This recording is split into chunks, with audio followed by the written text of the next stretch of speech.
Ever wonder what happens when a director gets too scared to direct himself?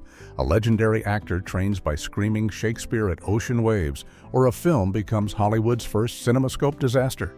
From death row coincidences to tragic real-life parallels and a greeting so violent it involved fists, the behind-the-scenes story of this 1955 Richard Burton biographical drama is stranger than any Shakespearean plot.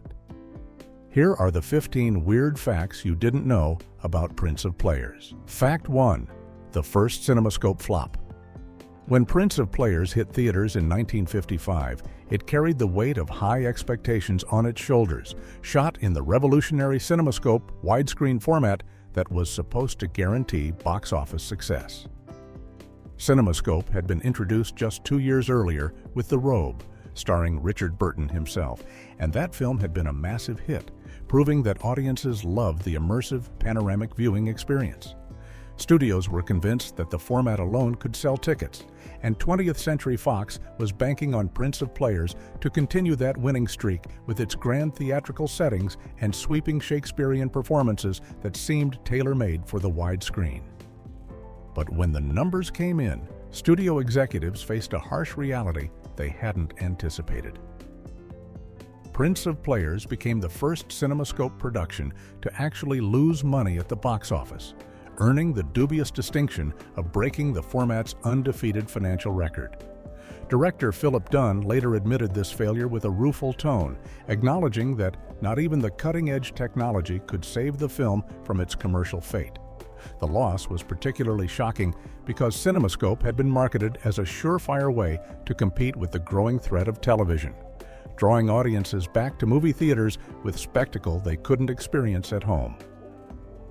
Studio head Darryl Zanuck and Dunn tried to understand what went wrong, with both men eventually agreeing that Burton wasn't yet a big enough star to carry a historical drama about a relatively unknown actor, even one as accomplished as Edwin Booth.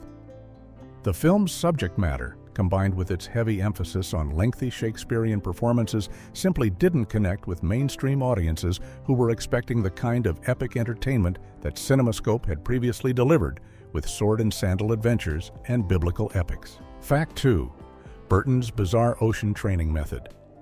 Richard Burton's preparation method for playing Edwin Booth was unlike anything most actors would consider, involving a strange combination of natural elements and musical influence that he revealed in a Life magazine interview. To get ready for the demanding Shakespearean performances required in Prince of Players, Burton would stand in the Pacific Ocean surf and shout Shakespeare's verses at the top of his lungs while American blues music played, creating an unusual training regimen that sounds more like performance art than traditional actor preparation. According to Burton's own explanation, this eccentric practice served very specific purposes. The standing in the surf while waves crashed around him strengthened his footwork and physical stability, which he believed was essential for commanding a stage presence, while the act of shouting Shakespeare over blues music sharpened his wit and strengthened his throat for the vocal demands of classical theater. Burton described how the combination would make him sound like nothing at all while he was actually doing it out there in the ocean. But then, when he went into the studio to record his performances, he would have such power and control that he could practically deafen the sound technicians with the force of his delivery. The method reflected Burton's Welsh background and his deep connection to both poetry and music, as he came from a culture where powerful oratory and singing were highly valued traditions. His unconventional approach also showed his commitment to finding physical and vocal strength for playing a 19th century stage actor who would have performed without microphones or amplification, needing to project to the back rows of large theaters while maintaining the emotional nuance of Shakespeare's complex characters. Whether this beach training actually made a measurable difference or was simply Burton's way of psyching himself up for the role, it remains one of the most unusual preparation stories in Hollywood history. Fact 3. Legendary stage actress's film debut at 55. Eva Le Gallienne was already a towering figure in American theater when she finally stepped in front of a movie camera for the first time in 1955, bringing decades of stage experience to her debut film role in Prince of Players at the age of 55. Le Gallienne had built her reputation as one of the most respected actresses, directors, and producers in theatrical history, founding the Civic Repertory Theater and becoming known as a passionate advocate for making quality drama accessible to everyday audiences rather than just wealthy theatergoers. Her journey to the film came through an unusual path. Playwright Moss Hart recommended her to be hired as the technical consultant for the Shakespearean scenes in Prince of Players, recognizing that her deep knowledge of classical theater would be invaluable for ensuring the production's authenticity and quality. What started as a behind-the-scenes consulting job transformed into an on-screen opportunity when Le Gallienne agreed to actually appear in the film as Queen Gertrude in the Hamlet sequences, performing opposite Richard Burton's Prince Hamlet in what would be her only scene, but a memorable one. Despite her legendary status on stage, Le Gallienne had deliberately avoided Hollywood for her entire career up to that point, preferring the immediacy and completeness of live theatrical performance over the fragmented nature of filmmaking. She later expressed her distaste for the movie-making process, complaining that there was no opportunity to play a whole scene from beginning to end, because everything was done in scraps and bits, calling it nothing but technical work that lacked the organic flow of stage acting. Her brief appearance in Prince of Players remains a rare glimpse of one of theater's greatest talents captured on film, and her credit listed her as special consultant on Shakespearean scenes, acknowledging both her advisory role and her performance contribution to the production. Fact 4. Director's First Day Terror Greeting. Philip Dunn's first day as a director was absolutely terrifying, made worse by the intimidating presence of veteran character actor Charles Bickford, who had earned a notorious reputation in Hollywood for being cantankerous and difficult to work with on set. Dunn later recalled the moment vividly, describing how he stood there on that first morning feeling the weight of inexperience as he looked out at his assembled cast, which included major talents like Richard Burton, Raymond Massey, and Ava Le Gallienne, all of whom were watching this first-time director to see if he could handle the job. Just as Dunn was trying to gather his composure and project confidence he didn't really feel, old Charlie Bickford walked right up to him with that gruff demeanor he was famous for and asked a question that could either be interpreted as a joke or a genuine threat. "Anyone here you want me to kick real hard?" The question hung in the air because Bickford's reputation preceded him, as he was genuinely known around Hollywood for having punched out directors before breakfast on more than one occasion when he disagreed with their choices or felt disrespected. Dunn had to make a split-second decision about how to respond to this greeting from an actor who could either become his ally or his worst nightmare on set. The incident perfectly captured the pressure Dunn faced in taking on directing duties for the first time while also trying to manage a cast full of strong personalities and experienced performers who had worked with some of the best directors in the business. Despite this rocky and nerve-wracking start to his directorial debut, Dunn later said that directing turned out to be fun when you have a good story and players who know what they're supposed to do, suggesting that he and Bickford must have reached some kind of understanding after that memorable first encounter. Fact 5. The Accidental Director. Philip Dunn never intended to direct Prince of Players when he first took on the project as a producer in 1954, having built his successful Hollywood career as a screenwriter, with credits including How Green Was My Valley and The Ghost and Mrs. Muir under his belt. Dunn had been assigned the film as a producing project by 20th Century Fox, and part of his job was to find the right director to bring Moss Hart's screenplay about Edwin Booth to life on screen. The problem started when studio head Darryl Zanuck began suggesting various directors for the job, and Dunn found himself rejecting every single name that came up because he had very specific ideas about how the film should be made and didn't think any of the suggested directors could do justice to the material. Dunn later explained that he couldn't find a director whom he thought could handle the script properly, which led to increasingly frustrating conversations with Zanuck as the list of rejected candidates grew longer and longer. After meeting with Moss Hart several times to discuss potential rewrites, Dunn discovered that Hart would leave those meetings expecting Dunn himself to do the actual writing work rather than making the changes personally, which meant Dunn was already deeply involved in shaping the screenplay beyond typical producer duties. Finally, after Dunn had turned down yet another director's suggestion, an exasperated Zanuck threw up his hands and delivered what was essentially a challenge disguised as permission. All right, since you know so much about directing, you direct the damn thing. Done, accepted. And that's how Prince of Players became his directorial debut at the age of 48, stepping behind the camera for the first time on a major studio production with CinemaScope technology and a cast of accomplished actors who were all watching to see if this screenwriter-turned-producer-turned-director could actually pull it off. Fact 6. Raymond Massey's Triple Identity Crisis. Raymond Massey's casting in Prince of Players created one of the strangest historical coincidences in Hollywood history, connecting him to the Lincoln assassination story from multiple angles in a way that seems almost too perfect to be true. Massey had become famous for playing Abraham Lincoln, earning an Academy Award nomination for his portrayal in the 1940 film Abe Lincoln in Illinois, and going on to play the 16th president in several other productions throughout his career, so his connection to Lincoln was already deeply embedded in the public's mind.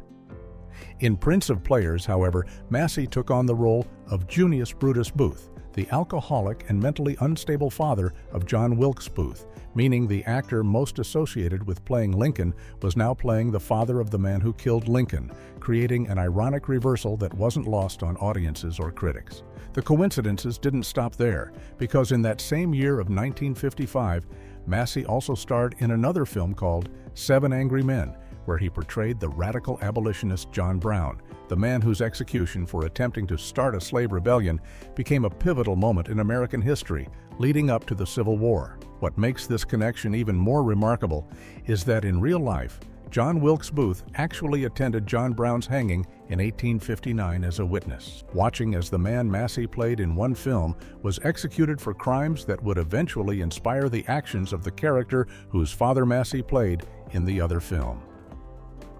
Prince of Players even includes a scene showing John Wilkes Booth at John Brown's execution, though Brown appears only in silhouette in a jail cell, meaning Massey was playing the father of a man watching the execution of another character Massey portrayed in a different movie released the exact same year. Fact 7. Tragic Leading Lady's Dark Echo. Echo, Maggie McNamara's role in Prince of Players, carried a haunting resonance that would become painfully apparent decades later, as her character Mary Devlin Booth dies young from illness in the film, collapsing as she struggles to get out of bed while her husband Edwin watches helplessly. McNamara was at the height of her career when she made Prince of Players in 1955, having just come off her breakout role in 3 Coins in the Fountain and an Academy Award nomination for The Moon is Blue, with her future in Hollywood seeming bright and full of promise. In the film, she played the devoted wife who falls in love with Burton's Edwin Booth and becomes the emotional anchor that keeps him from succumbing to alcoholism, only to be taken away tragically just as their life together seems most hopeful. What makes McNamara's story so heartbreaking is how her real life would mirror some of that tragedy in ways nobody could have predicted during the filming.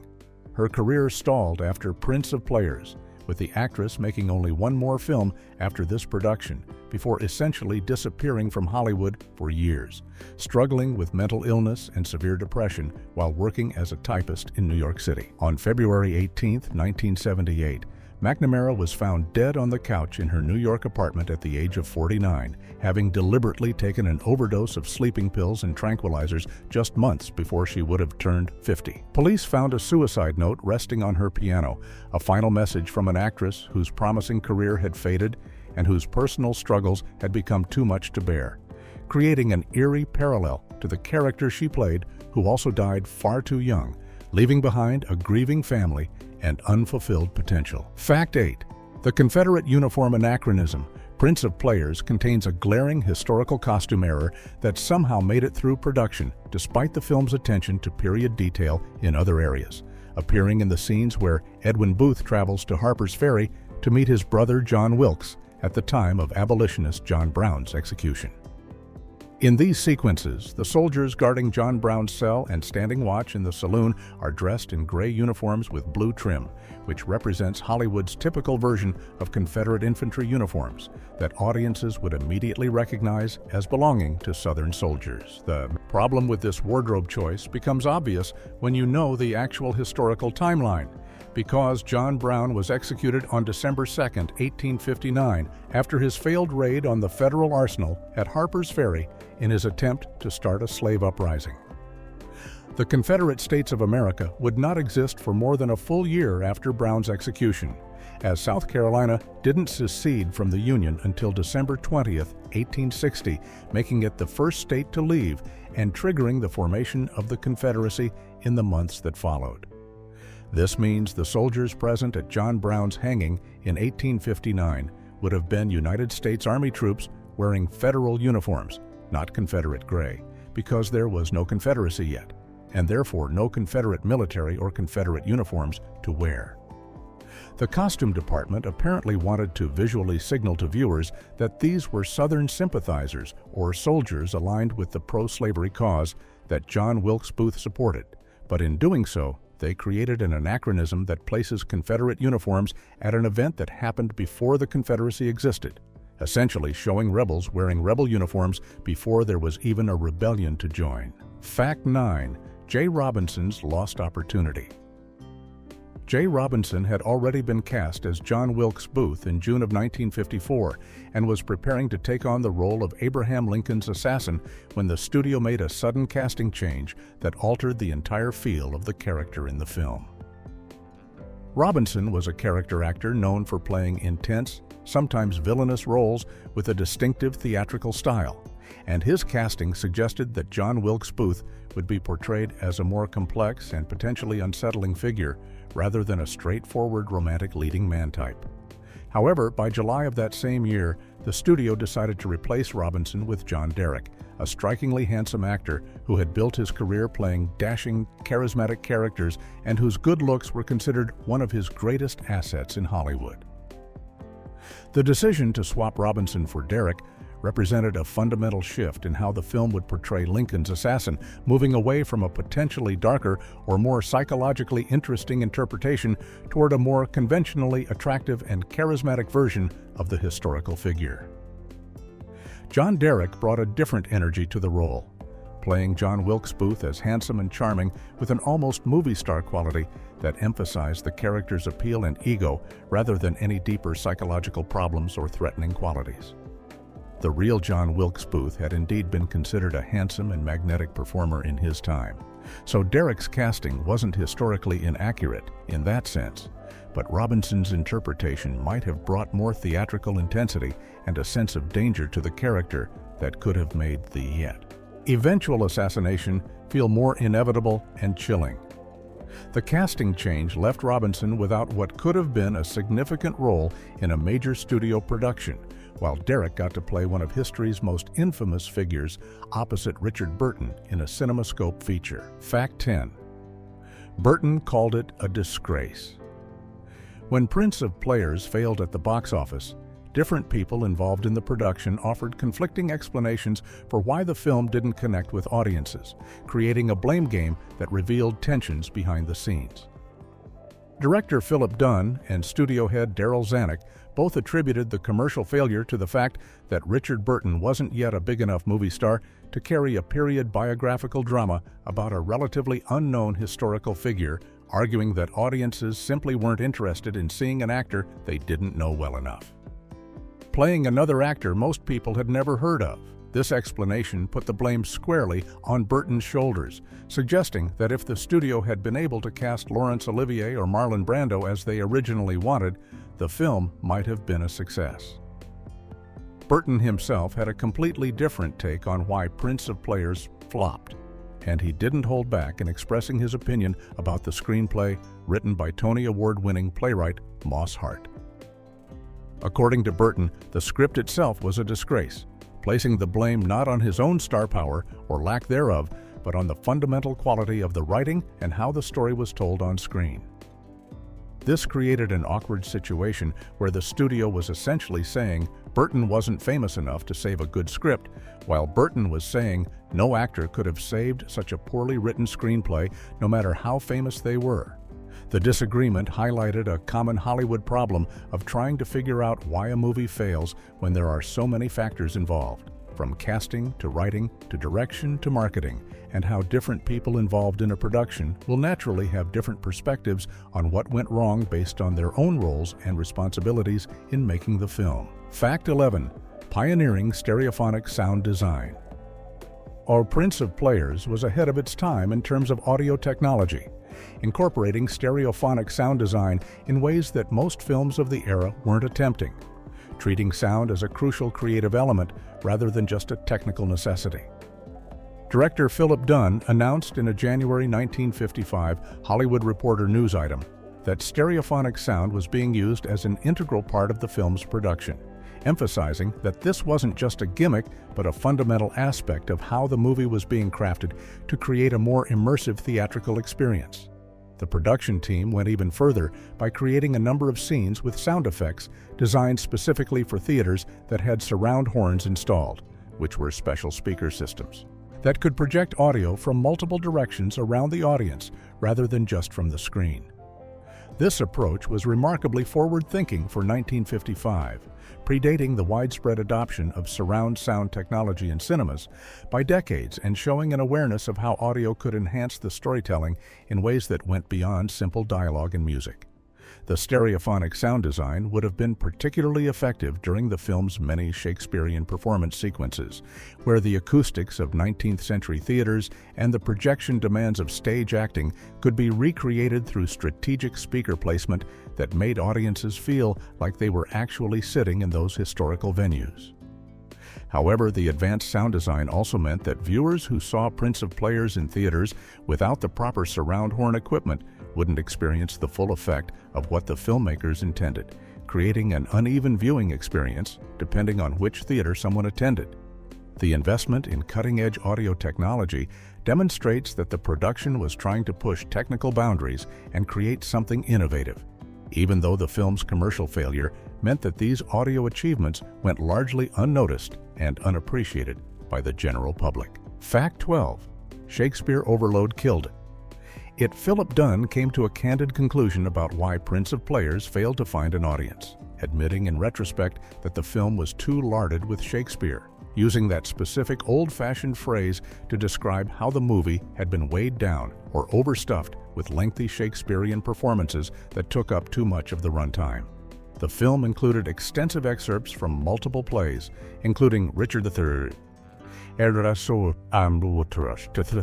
Romeo and Juliet, Hamlet, King Lear, and others, with these theatrical scenes woven throughout the biographical story and functioning almost like musical numbers in the way they interrupted the narrative flow. Dunn and screenwriter Moss Hart had believed that showcasing Richard Burton's considerable talent for performing Shakespeare would be a major selling point, giving audiences a chance to experience classical theater on the big screen in CinemaScope with high production values and professional staging.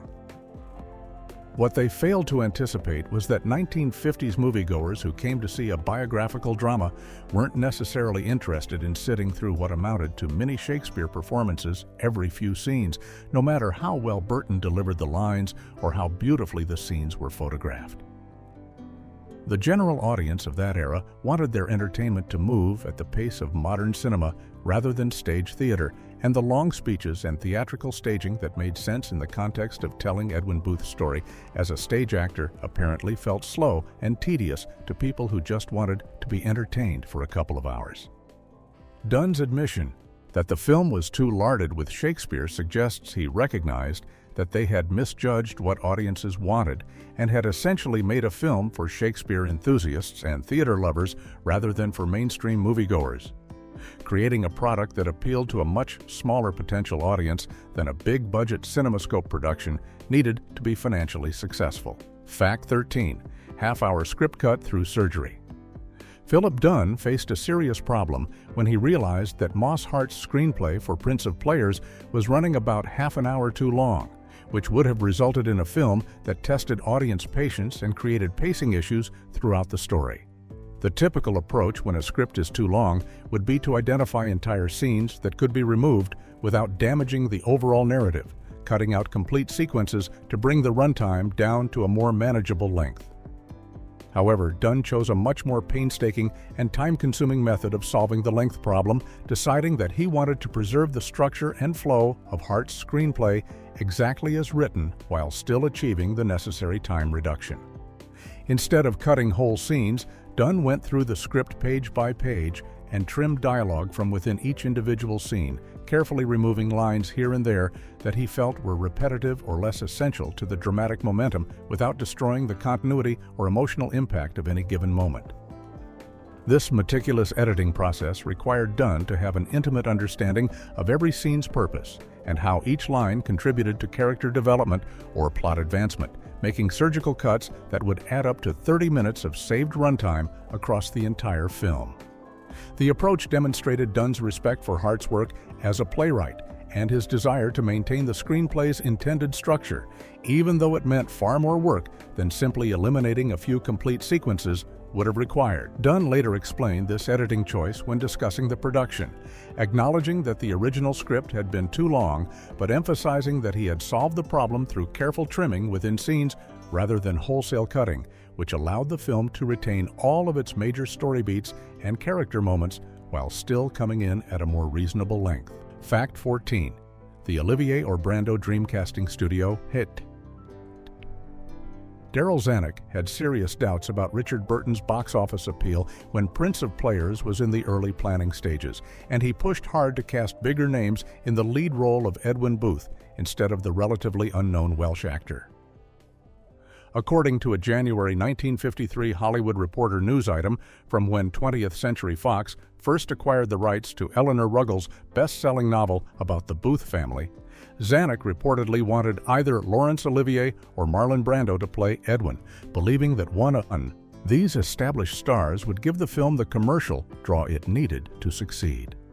Olivier would have brought his legendary Shakespearean credentials and worldwide fame as perhaps the greatest classical actor of his generation, while Brando was riding high on his success in films like A Streetcar Named Desire and had just proven he could handle costume dramas with Julius Caesar. The studio's preference for these major stars over Burton reveals how little confidence they had in the younger actor's ability to carry a big-budget CinemaScope production, even though Burton had already earned 2 Academy Award nominations for My Cousin Rachel and The Robe by that point. Burton was under contract with Fox, which meant the studio could use him without having to negotiate expensive deals with outside actors, making him a much more economical choice than pursuing Olivier or Brando would have been. Eventually, Burton won the role and signed a new 7-film contract with Fox in November 1953, with Prince of Players designated as the first film under that agreement. But Zanuck's initial resistance to casting him would prove somewhat prophetic when the film failed commercially, and Zanuck later pointed to Burton's lack of star power as one of the reasons audiences stayed away. Fact 15. Burton's million-dollar rejection for Shakespeare. Richard Burton made a decision in 1953 that shocked Hollywood and revealed where his true priorities lay, turning down a 7-year, 7-picture contract from 20th Century Fox worth $1 million. So he could return to London and play Hamlet at the Old Vic Theatre for a mere £150 per week. The contrast between these two offers couldn't have been more stark, with the Fox deal representing financial security and Hollywood stardom on one side, and the Old Vic opportunity offering artistic fulfillment and the chance to tackle Shakespeare's most demanding role on the other side for a fraction of the money. Burton had just completed successful films like The Robe, which had been a huge hit and established him as a potential movie star. So the studio was eager to lock him into a long-term contract that would give them control over his career for 7 years.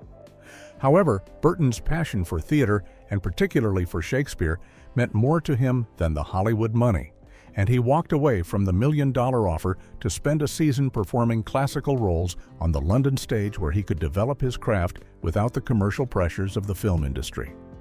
His friend Humphrey Bogart had joked at the time that he never knew a man who played Hamlet who didn't die broke, warning Burton about the financial consequences of choosing theater over movies. The irony of Burton's choice became apparent when he did eventually return to Fox for Prince of Players in 1955, taking on a role that was essentially a showcase for his Shakespearean abilities, only To have the film become a spectacular commercial failure that marked his first box office flop and seemed to prove that audiences weren't interested in paying to see the classical acting he had sacrificed so much money to pursue.